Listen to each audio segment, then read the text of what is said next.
Good afternoon. I know it's the Christmas season and it's a time that we're thinking about a lot of other things rather than budgets and financials, except our personal ones, and worried about spending too much for Christmas. But just as we're concerned about that, we see the release of this New Choices document by the government of New Brunswick. A document that is saying that we must make all kinds of changes. We must cut schools, we must cut hospitals, we must do so many things to the fabric of our province, all because our deficit situation is spiraling out of control. I'd like to set the facts straight. Back in March 27th of this year, they completely repealed the Accountability and Transparency Act, an act that just drove better reporting and better visibility into exactly what was happening in this province. March 31st, 2015, the budget was put forward, a budget that accuracy now is a thing of the past, with the creation of a $150 million slush fund. September 30th, 2015, we get the year-end statements for 14-15. However, these are qualified by the AG due to her concern over the accounting methodology used by this government. In fact, she clearly states that she is unable to determine the accuracy of the numbers.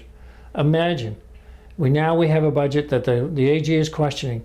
And then we get the document on choices. The first paragraph on the third page, you see a comparison of 13 and 14 deficit numbers with the current number of 453.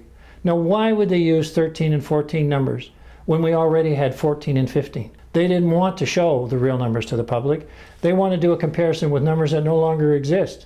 How do you fix our problem? First of all, we don't have a $600 million problem if the government would stop spending money. So they'll say, well, we're elected to spend money.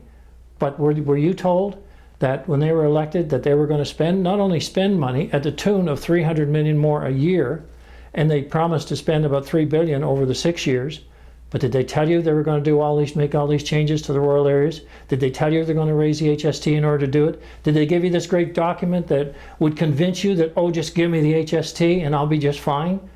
This document is purely a document to convince you to pay more taxes because you've got to do it for the sake of the province. The sake of the province can be dealt with, but the government has to stop spending on unjustified projects that only enhance their ability to get reelected. Is it your fault? No, it's not your fault. Should you pay more taxes because you feel like it's the right thing to do? No, you shouldn't. We didn't need more taxes then. We don't need them now. We need a government to take accountability and responsibility and be transparent about their decisions.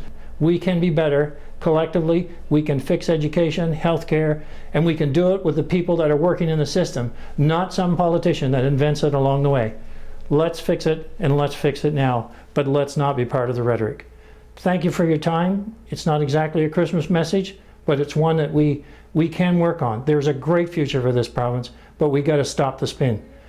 I wish you now, each and every one of you, a very Merry Christmas and all the best to your family and friends.